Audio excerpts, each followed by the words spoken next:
The best places for a day game trip in Europe. The popular places in Europe are popular for a reason. They're full of beautiful girls, and these girls are more receptive than in other locations. So if you are taking your first day game trip or one of your first day game trips in Europe, you should start with the places everyone knows about. But now let's look at a bunch of options you will have for Europe. Let's start with the most popular day game place in Europe, at least for day game trips, Warsaw in Poland. It is better than Krakow because Krakow is too touristic. There are a few kind of tricks and downsides to places that are overly touristic when it comes to day game. Warsaw is full of beautiful local Ukrainian, Belarusian girls, full of tourists. That being said, I think it's the most overgamed place in Europe. While it is full of day gamers, you have to understand that, at least in my estimate, only 1 out of 50 to 100 day gamers actually does good when approaching women. So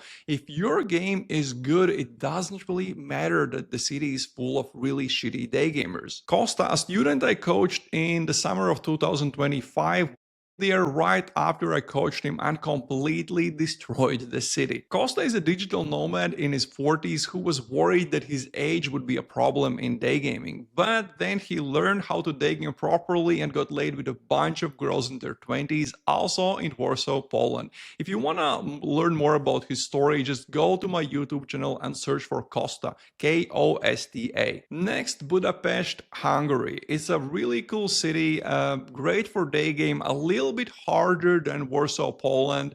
If Warsaw is known for a lot of petite women, then, well, you'll find more curves in Budapest if that's your thing. Just as Warsaw, Budapest sees a fair share of day gamers going there, but if you are the type of a guy they like, you will get good reactions there. The best places to day game in Budapest are the second tier streets because they're still full of beautiful girls just because of how busy the city is, but other day gamers don't go there. In my eyes, it's one of the best cities in Europe for digital nomads. There's tons of stuff to do. There's so many nice bars, coffee shops, parks, etc.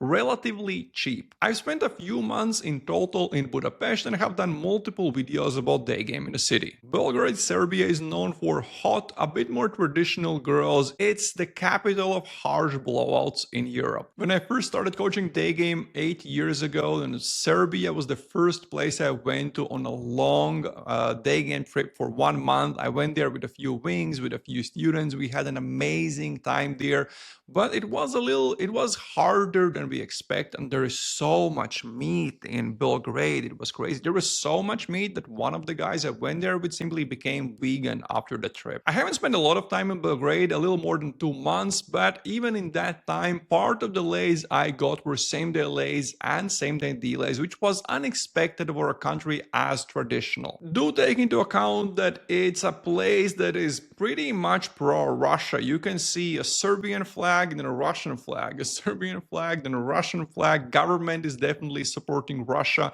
You have a lot of immigrants from Russia there as well, which is not a bad thing. It's actually a good thing because immigrants from Russia brought a much higher level of restaurants to Belgrade, Serbia, because before they arrived, most restaurants in Serbia were pretty awesome. Even the restaurants that were considered good, we went to them. We did not like them at all. We thought the food was terrible. Now, the last time I was there, it was full of places owned and run by Russians, and the quality was much, much higher. I think Belgrade, Serbia is a great place to challenge yourself if you've been to a few of these easier places, but I suggest going there during shoulder seasons like spring and autumn because summer can really be way too hot. Next, one of my favorite places for day game in Europe, Prague in Czech Republic. Prague used to be just as overgamed as Warsaw, Poland, but the Airbnbs became much more expensive and most day gamers simply couldn't afford to go there anymore. So now it's not as busy, it's much better than it used to be, and it's one of my go-to destinations for coaching day game in Europe. Barcelona in Spain, I like to compare it to Buenos Aires. I like to see it as like the small version of Buenos Aires in Europe. I know people in Spain would be angry about me saying this. You can also look at Buenos Aires as the small version of Barcelona in Argentina. Barcelona is full of beautiful Latinas from Argentina, Chile, and other parts of Latin America. Traffic is definitely good, and they also have the same culture of going out pretty late, just as in Argentina. Because Barcelona is such a touristic place, it's a good idea to go there for a longer period of time, a month, maybe even a few months. If you're looking for a place where you could live for a while, then I think Buenos Aires is a great option if you can afford it. Because in more touristic places, girls are tired from guys who are there just for a week, and they do prefer going out with someone who's actually living there at least for a little bit. If you go there for a longer time, I think it's definitely a place worth checking out. Yeah, the traffic is great, the city is beautiful, there's tons of stuff to do. Weed is legal as well, yeah, but Barcelona is the only place where someone has actually tried robbing me. That's how I ended up doing the video about safety tips for Latin America, because they also apply to places like Barcelona and London. Next, Lisbon in Portugal. If you're looking for a place to live and day game at, then this should be at the top of your list. It's a beautiful city, very good seafood, nice wine, and great shopping if you like stuff made by small local artisans.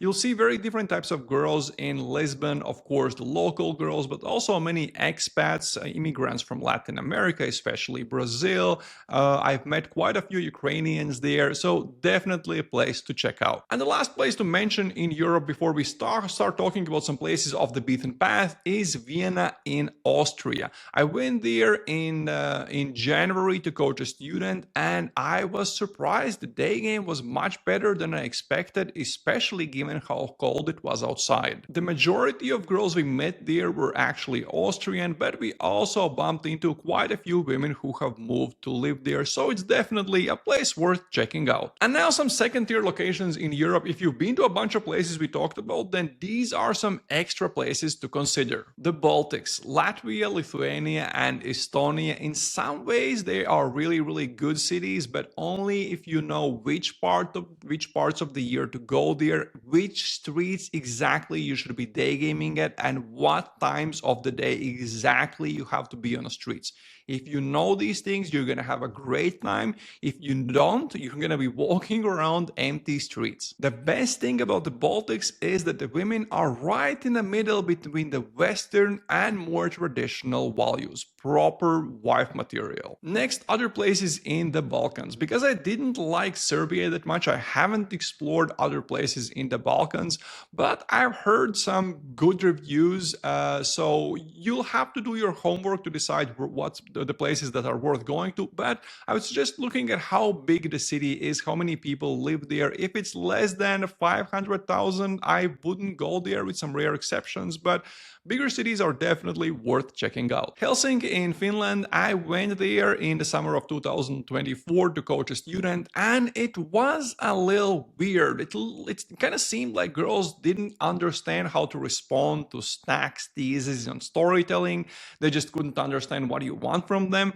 But that's because in Finnish culture, they don't really do small talk. So you'll have to adjust your game a little bit and simply introduce more questions into your day game toolkit. That's it. Move away from crazy teases and stacking to simple questions. But Helsinki, just like the Baltics and other places in the Balkans, well, Helsinki is a place worth checking out only if you've been to a bunch of places already and just want to try something different. This was just a short clip from a podcast episode where you will learn everything you need to know to get the most results on your next day game trip. On a full episode, you will learn about the best day game trip destinations in Europe, USA, and Latin America, how to find the best day game streets in any city, how long your day game trip should be depending on whether you're going there for some fun adventures or to find a long-term partner, and how to find the best areas for Airbnbs in any city you go to. You'll find a full episode linked in the description.